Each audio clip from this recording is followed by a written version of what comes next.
Everything was black at first. It's life's biggest mystery. When they got to me, I was dead. What happens when we die? I felt like I was being sucked through outer space. Some people claim to know. I noticed a light. I seen my mother and my daddy. It still sends shivers up my spine. It's just kind of like a Twilight Zone moment. But these powerful stories have also sparked intense debate. People just think you're crazy. Death is irreversible. And the answers could transform everything we know about death. Would have profound implications for every single person on Earth. I can't hardly tell you without crying. My God, it was incredible.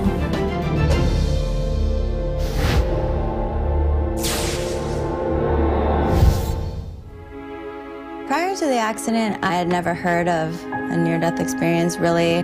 When I thought about death or dying, it was always a kind of a fear of what would happen and where you would go. Michaela Rosser is lucky to be alive. On July 3rd, 1994, she nearly died in a horrific car accident when she was just 17. The day of the accident, we were coming home from vacation. It was a beautiful day. We were probably about 20 minutes from home. We were driving up a hill following a cattle truck. And it was going very slow, so my mother had put her four-way flashers on. As we went up the hill, a 16-year-old girl was driving up behind us, and she went to pass us. When she saw some traffic coming, she swerved in, hit us from behind, 80 miles an hour.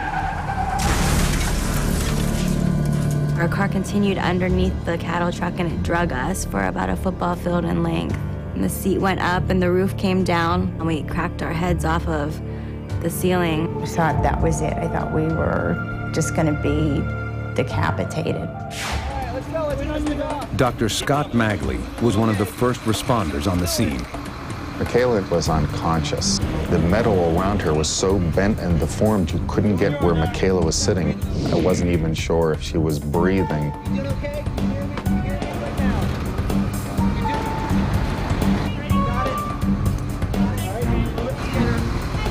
When I finally got Michaela into the ambulance, you could see the severity of her head injury. You could see her skull showing through. I needed to put a tube down into her windpipe to breathe for her. Michaela's blood pressure was so unstable that the paramedics were unable to get an intravenous line in her arm. I had to put needles into her chest as well as into her groin and attempt to bring her blood pressure back up to normal. With a low blood pressure and her breathing at 2 to 3 breaths per minute, she could die at any moment. I put Michaela into the helicopter and flew to the trauma center. I believe that the near-death experience happened to me en route to the hospital while I was on the helicopter. Everything was black at first. All of a sudden, I was just held by this unbelievable presence. It was a white, peaceful, tranquil light that just embraced me.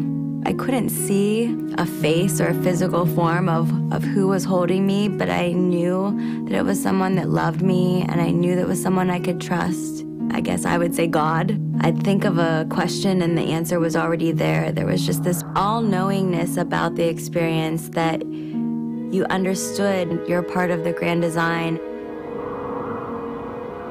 Probably the best feeling that I've ever felt in my life was in my death. They say your life flashes before your eyes, and that happened to me, but it wasn't anything like I had ever imagined it to be. All these flashes all at once, so rapidly.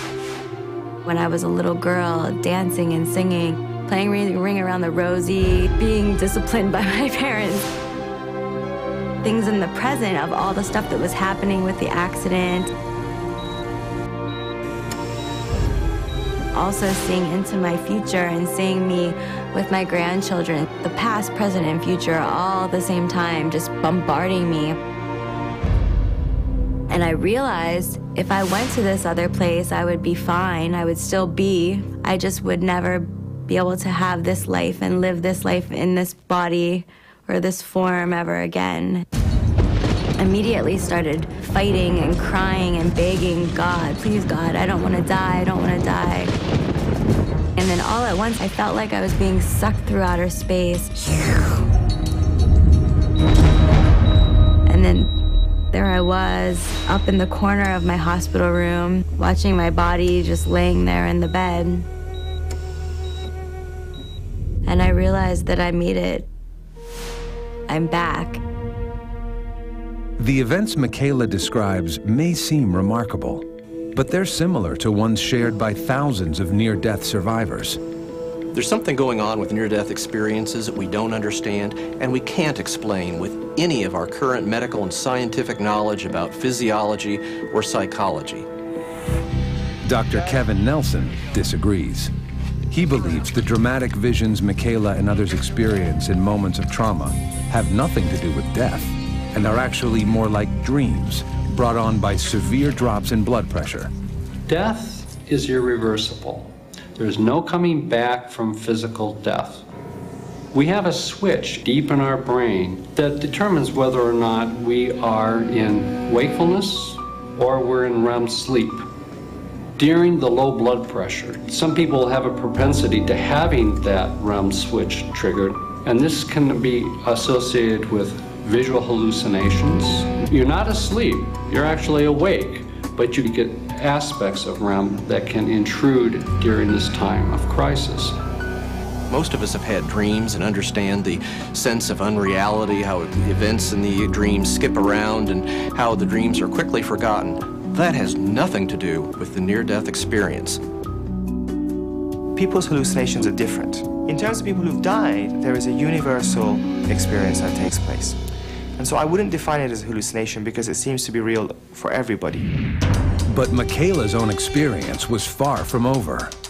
As she hovered between life and death in the ICU, something else was about to happen. Something even harder to explain. My mom said, how do you know that? And I was like, I was there. I know sometimes people are skeptical. There was no other explanation for it.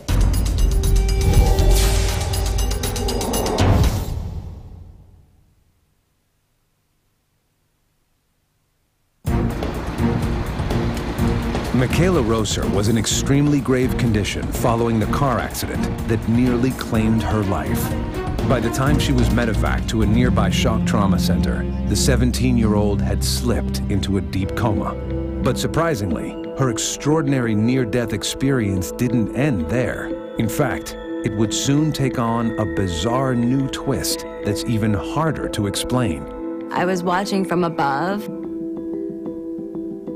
and realized I could go in and out, and I had control. And I would go in my body, and then it would be too much pain, and I couldn't take it. And so I would jump back out. I remember starting to go to different rooms. While I was in a coma, my body was lying on the bed. I was out watching the nurses do their thing. I even overheard a conversation that my mom and dad were having with my grandmothers in the hospital cafeteria. We were in the cafeteria, so we were all sitting and eating. And after lunch, my husband stood up and said he was going to go have a cigarette. And he went to leave, and my grandmother, who has never had a cigarette in her life, said, oh, I need one too. And then my mother-in-law said, yeah, it sounds pretty good. Everyone kind of started laughing. After my accident, I ran into my mom and dad's room and I said, Mom, when I was in a coma in the hospital, were you and Dad and Graham and Grandma downstairs in the cafeteria? Word for word, the conversation that my husband, my mother, and my mother-in-law and I had. My mom said, how do you know that? And I was like, I was there.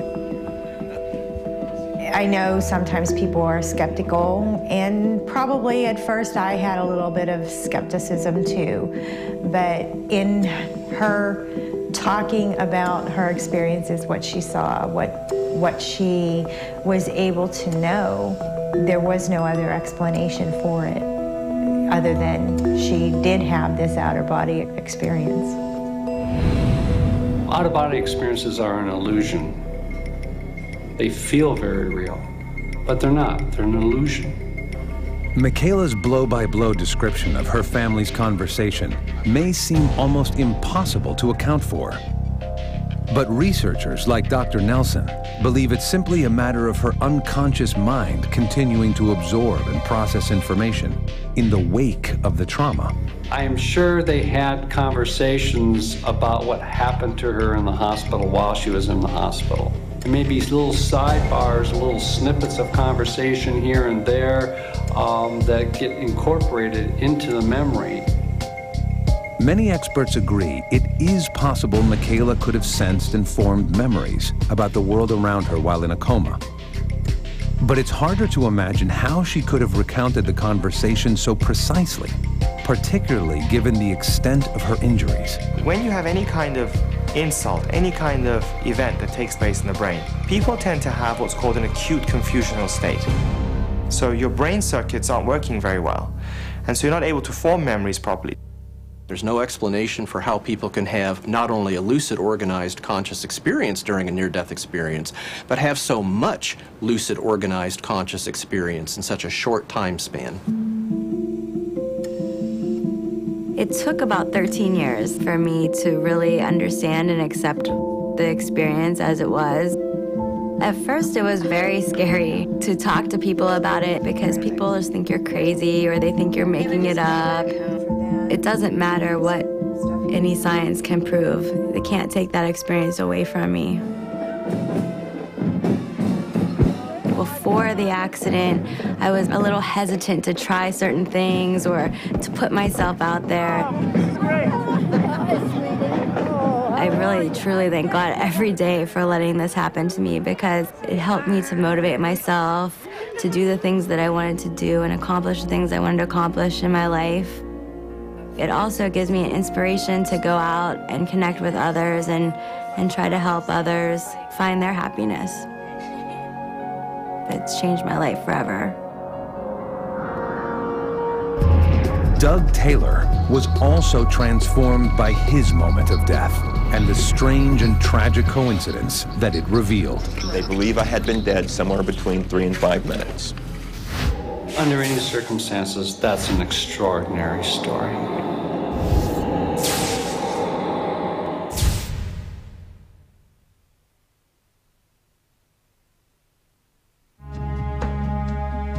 I didn't always believe in the tunnel of light and people waiting for you on the other side, but after being dead for somewhere between 3 and 5 minutes, that definitely changed. Doug Taylor was a prominent stage actor in Austin, Texas, when a powerful near-death experience totally transformed his life. His encounter is rather typical at first glance, but a tragic coincidence involving his grandfather baffles experts to this day. Sunday morning, got up, took a hot bath, got my dirty clothes together, got my quarters lined up to go and do my laundry, and I started to feel bad. It was just a weird feeling across my shoulders and down into my arm. I had no idea that I was having a heart attack. I was 39 years old. I was holding the phone in my hand, trying to dial 911. I do not remember dialing 911. I just remember the phone falling out of my hand.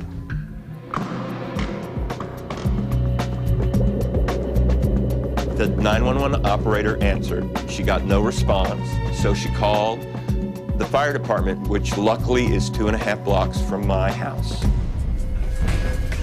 The door was locked and they had to bust it down. Not breathing. When they got to me, I was dead. Dr. Michael Watkins was the emergency cardiologist on duty. They sent the first responders there who attached the AED, the automatic external defibrillator. Analyzing. Clear. And the device shocked him 5 times. Clear. Ready to go. CPR. Following that, the paramedics arrived. They intubated him, which means putting a tube in his trachea and his windpipe to breathe for him. And then they shocked him, I believe, 5 more times. While paramedics desperately tried to bring Doug back to life, 300 miles away, his grandfather was having a major crisis of his own. In a tragic coincidence, he suffered a severe heart attack at almost the exact same moment. He always expected me home at a certain time, and I was a little later than normal getting home. And when I walked in the door, he was lying on the floor. Meanwhile, back in Austin, Doug was quickly slipping into what can only be described as another reality.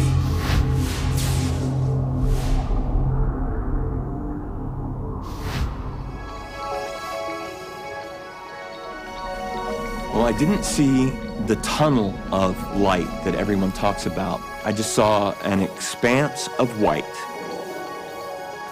I wasn't afraid of anything. It was just, well, this is strange.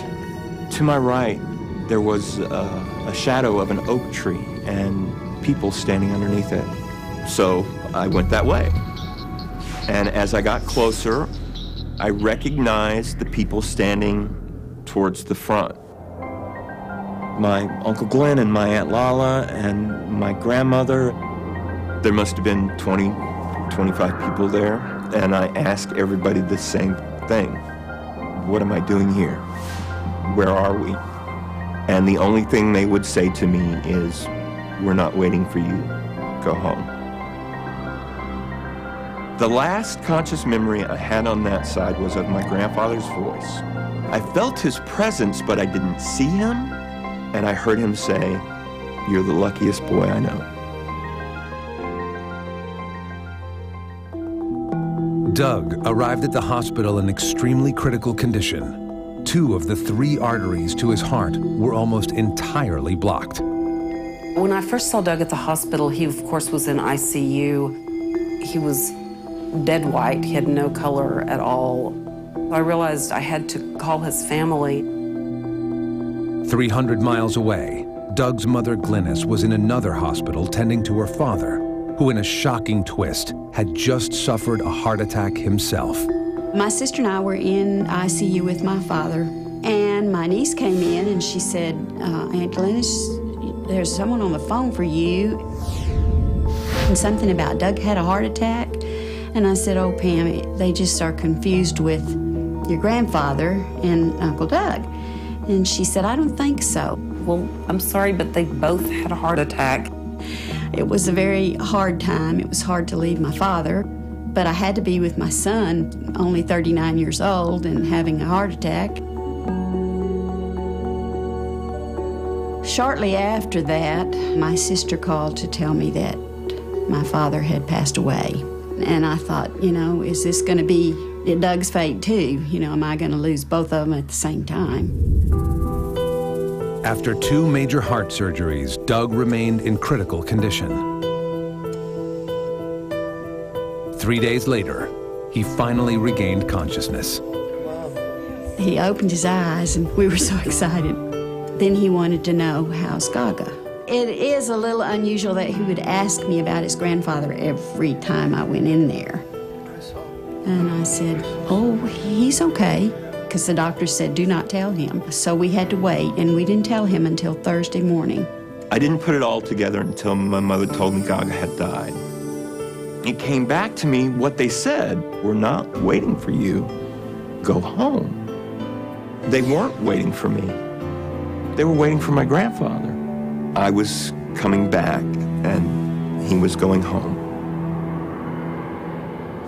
It still sends shivers up my spine. The story of Doug Taylor's near-death experience is mystifying on many levels. How could he possibly have formed any memories after such a sudden, massive heart attack? A period when he was literally dead for several minutes. These data that we have from cardiac arrest is very clear. There is no electrical activity of the brain within about 10 seconds on average of the heart stopping. And so one of the most important questions that we are now facing is, what actually happens to the human mind and consciousness after the heart stops? Because we know from numerous studies that we can bring people back to life again, and then mind and consciousness is still present. What's even more astounding is that there's no way Doug could have known his grandfather had a fatal heart attack at nearly the exact same moment as his own. Under any circumstances, that's an extraordinary story. But Dr. Kevin Nelson believes there's always a possible physiological explanation. He thinks the entire encounter could have been manufactured in Doug's brain by the same complex dreaming mechanisms that produced Michaela Roser's vivid out-of-body experience. Could his mother have come from her father's side, rushed to her son, and simply had a conversation with the medical personnel while he was, in fact, unresponsive but cautious? And I don't think near-death experiences are dreams. I think what they do is evoke the dreaming mechanism while we're awake and at a time when we're in crisis. I have told this story to every single person that I have had more than 5 minutes interaction with. I think it's important. I think people need to know that there is a life after this one, that you go on to do other and better things. Before my near-death experience, I had a short temper, and I mean short. And now I have no temper at all.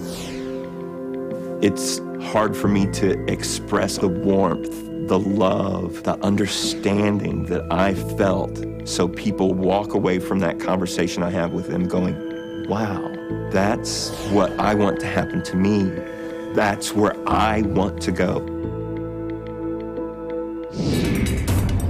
Doug's strange encounter with his grandfather coincided with him flatlining for over 3 minutes. But near-death experiences don't always begin with a death. There was a feeling of impending doom.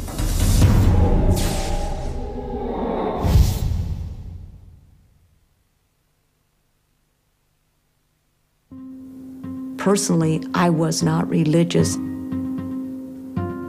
I was so skeptical of near-death experiences prior to the accident. I'm sure I would have come up with some sort of a scientific explanation, but it's hard to do that now. In the spring of 2003, Mary Jo Rapini was working as a psychotherapist in Lubbock, Texas. She never believed stories of near-death experiences, even though she'd counseled dozens of terminally ill cancer patients who claimed they were real. Before they would die, they would grab my arm and say, "Mary Jo, can you see them? Can you see them?"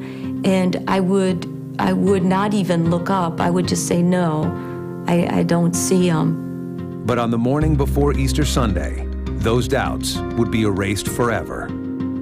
I was going to have a big dinner at my house, so I had 1,000 things I had to do. I was off, and I went to the gym. I'm feeling good. I'm gonna get on that pec machine.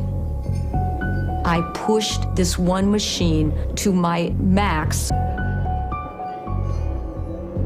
I felt a pop, and the pop was in the back of my head. And I went, oh my God, I think I broke my neck. There was a feeling of impending doom. This big guy that I always like, he goes, "Hey, muscle woman, what's the matter?" And I said, "You run up to the front and call an ambulance. I think I broke my neck." I was terrified. I was getting my hair cut, and they called me to go to the emergency room and said, your wife's had an accident and you need to go to the emergency room. A neurosurgeon came in later, and he put this CT scan up on the monitor, and he says, there's blood in the brain. And, you know, it was just like unreal to me, you know. I mean, you could see it there, and there's quite a lot of it. Mary Jo had suffered a subarachnoid hemorrhage, and while the diagnosis was serious, her doctors remained hopeful that they could avoid a high-risk operation. But 4 days after entering the hospital, Mary Jo's oxygen levels plummeted. Suddenly, emergency brain surgery was her only option. I was lying there, and I knew there was a lot of hustling and bustling around me. I sensed that things were very serious now. And I was having moments where I would kind of go out of my body and then come back. It wasn't scary. I would just go out, and I was kind of observing what people were doing, and then I would come back. Come on, wake up. You hear me? Good, not your eyes. All of a sudden, I noticed a light, and it was quite small. And then I said, I wonder if that's that tunnel that the cancer patients used to tell me about. But I wasn't scared. It was like I was cognizant. I was evaluating. And then all of a sudden that grew and it got huge. And I was in it. It was so warm and it was so comforting. It was full of love and not a human love. People talk about unconditional love. It doesn't really exist, but it existed there. It was total, absolute love and peace. My God, it was incredible. And then I came out into a space, into a room, and it had a pinkish tinge to it, but it was very bright. And God was holding me. I remember he had me in his arms and he spoke to me, but I didn't use my ears like I used them on earth. It came in through me, through my skin and through my whole body. It called me by name. It said, Mary Jo, you cannot stay. And I said, I can't stay. I was upset. I started telling God every human reason I could stay. And then he said to me, well, let me ask you one question. Have you ever loved another person the way you've been loved here? And I said, no, it's impossible. I'm a human. It felt like a warm, loving, kind of chuckle, like it's somebody that loves you and it's embracing you, and it said, you can do better. I don't remember leaving God. I don't remember going backward through the tunnel. I woke up and my husband is shaking me and he's crying, Mary, Mary, stay with me. And then he said, Mary, we've got to go through all these forms. I was trying to do what we physicians call informed consent, and inform her about all the things that could happen. And I go, Ron, just do what you have to do. Somehow or other, she was at peace with it and she didn't care. She wanted me to call the shots. And he goes, but Mary, you have to care. You have to want to come back to me. And I said, I'm not going to die. I just talked to God. Mary Jo is extremely fortunate. Her doctors were able to find and fix a small aneurysm, and she recovered without any permanent brain damage. Despite the fact that the 43-year-old never flatlined, her experience isn't uncommon. The name near-death experience means that you nearly died. If you're unconscious, if you're comatose, if your physical condition doesn't get better, you're going to die permanently. No doubt about it, when you start having lucid, organized, and the dramatic events typical of near-death experiences, it is a near-death experience. Neurologists like Kevin Nelson agree that Mary Jo may well have undergone an experience similar to individuals who've suffered full cardiac arrest. But they maintain it's all part of the same biological response, and it doesn't require a supernatural explanation. Most of these are brought on when the brain is impaired, usually by low blood pressure. It actually isn't the brain that fails first, it's the eyes. And the vision fails from peripheral to central, so there is the creation of tunnel vision with low blood pressure. This complex process doesn't just produce the illusion of tunnel vision. Dr. Nelson believes it triggers other systems deep in our brains, capable of producing the powerful sense of well-being that Mary Jo and others describe. One of the things that's underappreciated is the fact that the REM system is tightly linked to our reward system. The system that makes heroin, sex, and food so pleasurable has its links with the REM system as well. And then you take that and you engage the dreaming mechanism while you're awake. What kind of narrative do you think would come from that? They feel greatly euphoric. And you're feeling greatly euphoric in the context of dying. The dream won't affect my life for the rest of my life. And this changed everything in my life. I felt guilty about how inadequate I was with trying to help cancer patients go to God. I'm much different now. I'm very spiritual. I don't doubt the experience, but I doubt more what I'm doing with it at times. I'm thinking this vision is going to empower a lot of people and touch a lot of people, but is it enough? While accounts of near-death and out-of-body experiences are far from rare, they're seldom easy to verify. But the extraordinary case of Jerry Baldwin may be harder than most to explain away. I don't want to use the word spooky, but I guess that's the word I'm going to use because it's just kind of like a Twilight Zone moment.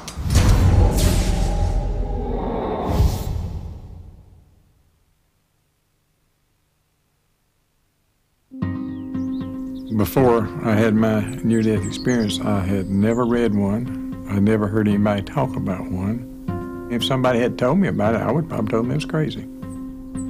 In fact, Jerry Baldwin could have never imagined the extraordinary chain of events that would change his life forever.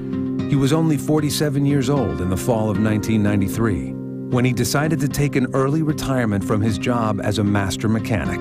I was kind of on the heavy-set side, but I had lost about 100 pounds and thought I was doing great, you know, but I smoked real heavy, about 2.5 packs a day. The morning when I got up, I had a few things I knowed I needed to do, and that's when my problem started. My arms started getting numb, and I thought, well, you know, I don't feel real good. So being a smoker, I thought, well, if I sit down and smoke me a cigarette, everything will be fine. I started having kind of a tightness. I just got up, put the cigarette out, and I came up the 2 steps and got right inside. And all of a sudden, it felt like 6 elephants got right in the middle of my chest, and they just wouldn't get off. And I hit the floor.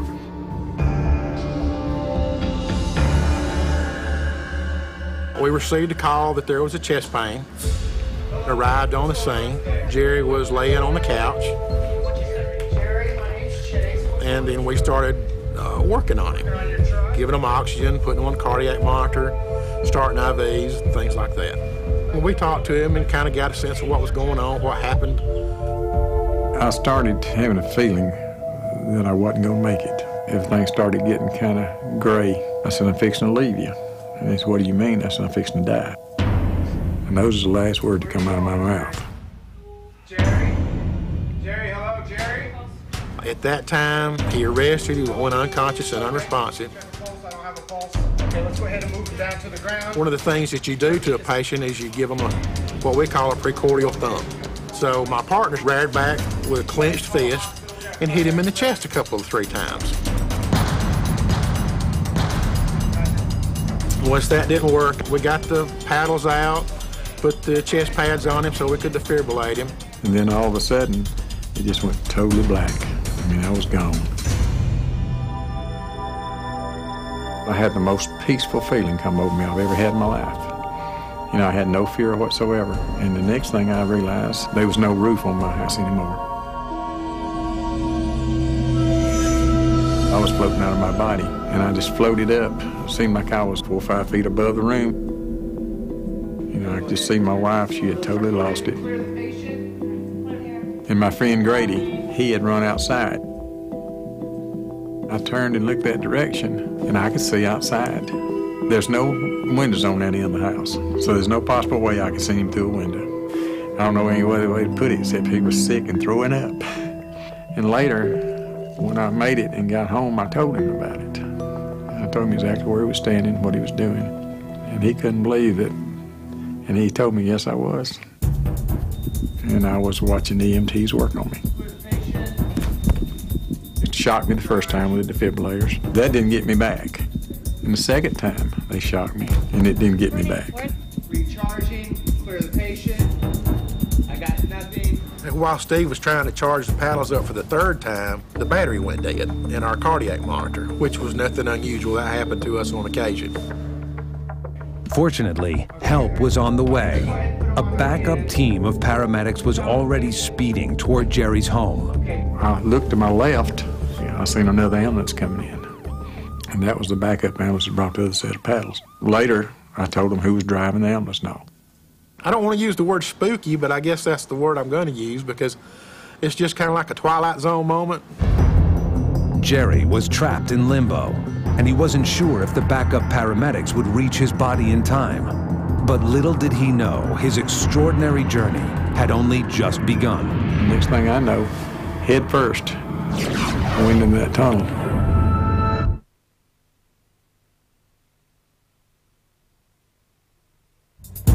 On the day he died, Jerry Baldwin got a whole lot more than he ever bargained for. Hovering above his own house, he witnessed his friend Grady vomiting on the ground. Then he observed blow by blow the paramedics' efforts to revive him, right down to the malfunction of their defibrillator and the arrival of a second ambulance. But that was just the beginning. I was floating around. I thought, well, are they going to get anything done or not? I really don't care. And about that time, I seen the brightest light. And there was a tunnel. It seemed like it might have been 3 or 4 foot around. And next thing I know, head first, I went into that tunnel. It seemed like I was going 100 miles an hour. In a little distance out there, I could see the prettiest light you've ever seen. And it was just kept getting brighter and brighter and brighter.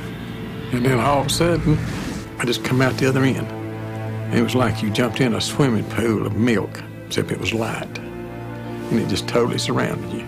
But right in the middle of that light was where I heard the voice. Somebody asked me later, how did I know it was God? I said, I just knew. I'd never seen his face. But the body was so bright. It was like the shape of a body, but it was in this light. And he said, you got to go back. And I said, Lord, don't make me go back. He said, I'll give you a glimpse of what it's like, but you got to go back. And all of a sudden, he grabbed my hand. And we just went through the prettiest gate you've ever seen. And then down by a river. And then I ran up on some people standing by the river. And it was my mother, and my daddy, and my grandmother and them. Everything seemed to be perfect. But they all told me they loved me. And then all of a sudden, just like you snapped your finger, we were somewhere else. And it was the prettiest flowers I've ever seen, the prettiest music you ever heard in your life. I don't have the words in the English language to really tell you the peace and the love that I felt that day. And then all of a sudden, he said, I've showed you, I've got work for you to do. And then when he turned my hand loose, I was just like I was a bullet. I went right back through that tunnel.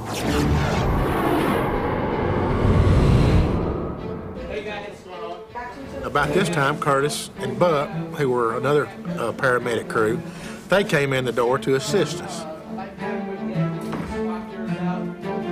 And Curtis just placed the paddles on his chest and shocked him.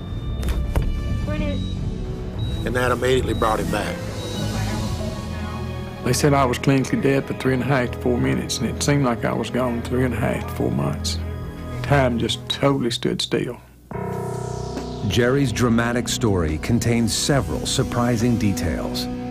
How could he have seen his friend Grady from a side of the house with no windows? Or have seen the first set of defibrillators fail and a second team arrive with backup, all while he was clinically dead? If near-death experiences were dreams, illusionary, or anything other than real conscious observations of their own body, you would expect their observations to be unreal, to be illusionary, dreamlike, but we're not seeing that at all. The overwhelming majority of the observations people make are absolutely accurate, down to the fine details. Dr. Kevin Nelson disagrees. He believes out-of-body experiences like Jerry's are real memories that are actually manufactured by our brains during and even after a crisis. With an out-of-body experience, when they're triggered in the laboratory, it's in a region called the temporal parietal area. And we think that that's where the vision, where our position sense is, where we sense our bodies, all that comes together in that region. So if it gets disrupted, then you don't know where you are, and what you will do is reconstruct from memory a visual map. I think it's a fascinating argument. The problem with it, though, is that people describe events, specific events that took place, say, 10 minutes, 20 minutes, 30 minutes, 40 minutes, into the process of death. When all our studies tell us the brain has shut down, there's not enough blood flowing into the brain, and they should not be able to gather any information. As many times I've tried to tell people about it, I can't hardly tell you without crying. I was afraid people think I was crazy. Finally, after 9 years, I told 9 people 1 a year, and all of them was terminally ill. I guess I thought in my mind, it's okay to tell them because they can't stay here and tell anybody I'm crazy anyway because they're dying. And I'll make it so much easier on them. Crossing will be a lot easier. I guess it's sad when God gets to the point with a person that he has to strike you dead to get your attention. But that's what happened to me. I used to be hard-hearted and I always judged people. Now I can't judge people. But it's like a new beginning. There's no debating the transformative effect of near-death encounters. But debate will most certainly continue over the reality of these experiences until science can provide answers that are accepted by everyone. I'm not trying to explain these away. I'm trying to explain them because I do believe these are real brain experiences. These are experiences that transform how people live their lives and how they are going to receive death. They are some of the most powerful stories we will ever hear as human beings.